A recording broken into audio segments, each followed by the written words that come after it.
Welcome to Akhilesh அம்மா channel. Hi friends, இன்றைக்கி கொள்ளு பருப்பும் கொள்ளு ரசமும் எப்படி செய்கிறதுன்னு பார்க்கலாம் வாங்க. முதல்ல கொஞ்சம் சின்ன வெங்காயம், பூண்டு, வரமிளகா, கருவேப்பிலை இது எல்லாமே வெட்டி வச்சுருக்கேன். 3 தக்காளி எடுத்து வச்சுருக்கேன். வாணலியில் கொஞ்சமாக எண்ணெய் ஊற்றி கடுகு, வரமல்லி, சீரகம், மிளகு இது எல்லாமே நல்லா பொரிய விட்டு கட் பண்ணி வச்சுருக்கிற வெங்காயம், பூண்டு, வரமிளகா, கருவேப்பிலை இது எல்லாத்தையும் சேர்த்து நல்லா வதக்கிக்கலாம்.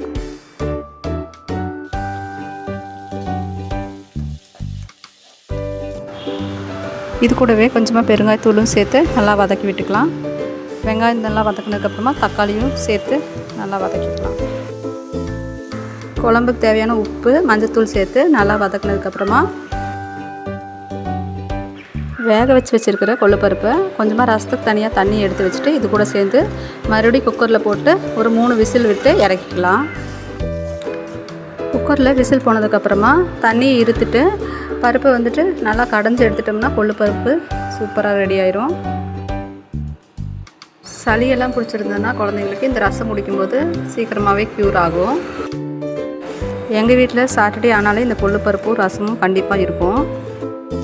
நீங்களும் ஒரு வாட்டி உங்கள் வீட்டில் இந்த மாதிரி செஞ்சு பார்த்துட்டு எப்படி இருந்ததுன்னு சொல்லுங்கள். பாருங்கள், கொள்ளு குழம்பு சூப்பராக ரெடி ஆயிடுச்சு. காரசாரமாக சுட சுட சாப்பாட்டில் போட்டு பிணைஞ்சு சாப்பிடும்போது அவ்வளோ அருமையாக இருக்கும்.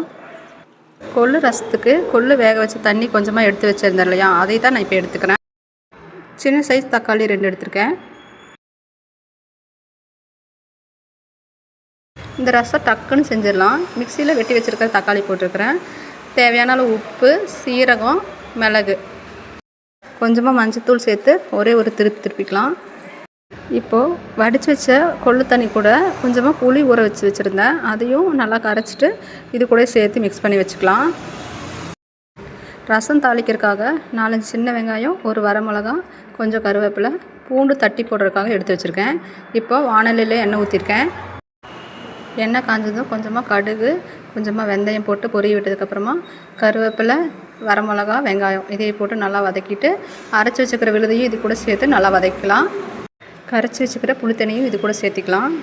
தேவையான அளவு தண்ணி, உப்பு இது எல்லாத்தையும் சேர்த்துட்டு ரசக்குண்டாவுக்கு மாற்றிட்டு பூண்டு தட்டி வச்சுருந்தேன் அதையும் இது கூட சேர்த்துட்டு கொஞ்சமாக பெருங்காயத்தூள், ரசப்பொடி சேர்த்து ஒரே ஒரு கொதி வந்ததுக்கப்புறமா கொஞ்சமாக மல்லித்தலை சேர்த்து இறக்கணும்னா சூப்பரான கமகமன்னு கொள்ளு ரசம் ரெடி ஆயிடுச்சு. உங்கள் வீட்டில் செஞ்சு பார்த்துட்டு எப்படி இருந்ததுன்னு சொல்லுங்கள். இந்த வீடியோ பிடிச்சிருந்தா ஒரு லைக் கொடுங்க.